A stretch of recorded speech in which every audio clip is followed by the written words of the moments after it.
Isaiah 9:6 is not a prophecy about Jesus. Let me demonstrate.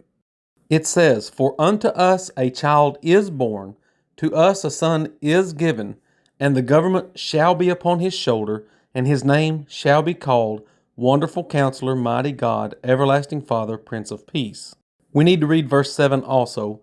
"Of the increase of his government and of peace there will be no end, on the throne of David and over his kingdom, to establish it and to uphold it with justice and with righteousness from this time forth and forevermore. The zeal of the Lord of hosts will do this." So basic reading comprehension skills will tell you that a child was already born to those people, and that child would become king. Jesus was not born to them, and Jesus did not become king. Now let's look at what the Septuagint says. The Septuagint is the Greek Old Testament, and the Septuagint is what the Greek New Testament writers quoted. "For a child is born to us, and a son is given to us, whose government is upon his shoulder, and his name is called the Messenger of Great Counsel. For I will bring peace upon the princes and health to him. His government shall be great, and of his peace there is no end. It shall be upon the throne of David, and upon his kingdom, to establish it and to support it with judgment and with righteousness from henceforth and forever. The zeal of the Lord of hosts shall perform this."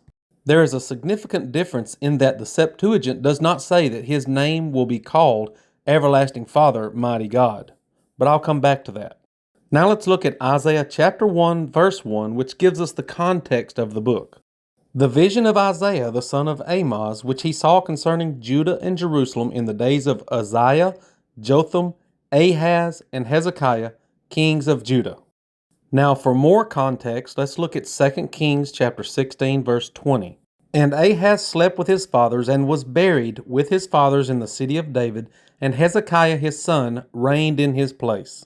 In Isaiah chapter 7, verse 1, we see that Ahaz is king. In the days of Ahaz, the son of Jotham, son of Uzziah, king of Judah. So Ahaz was king in chapter 7. Then in chapter 9, a son is born who will become king. And in chapter 14, verse 28, we have the year that King Ahaz died. So there was a son who was born during the reign of Ahaz who became king, but it was not Jesus, it was Hezekiah. Now let's look at the meaning of the name Hezekiah in the Blue Letter Bible. Hezekiah is Strong's word number H2396.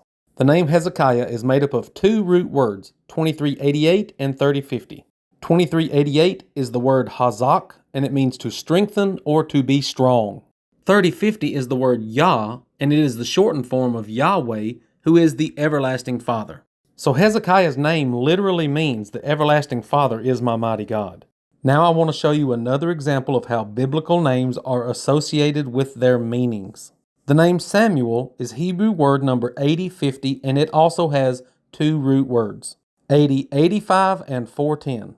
8085 is the word Shema, and it means to hear or listen. The word 410 is El, and it means God. So the name Samuel means God hears, because Hannah prayed for a son, and God heard her prayers. The appropriate understanding of Isaiah 9:6 is that this king's name will mean Yahweh is my mighty God, and that's exactly what Hezekiah's name means.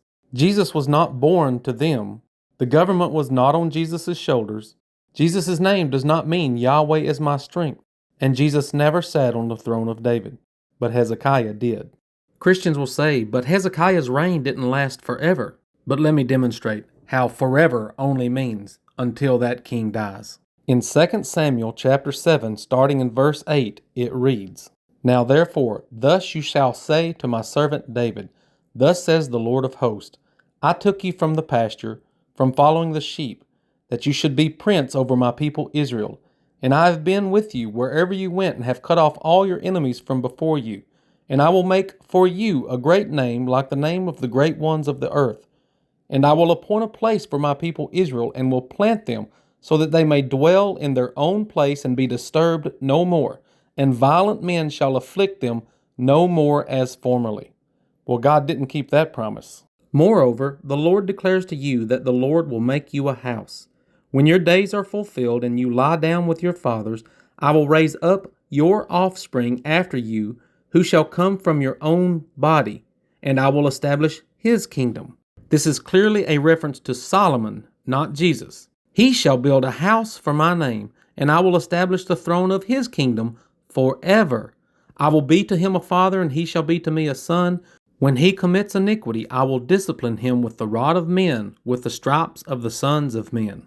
But my steadfast love will not depart from him, as I took it from Saul, whom I put away from before you. And your house and your kingdom shall be made sure forever before me. Your throne shall be established forever. In accordance with all these words, and in accordance with all this vision, Nathan spoke to David. So either forever means until the king dies, or the Bible is full of false promises.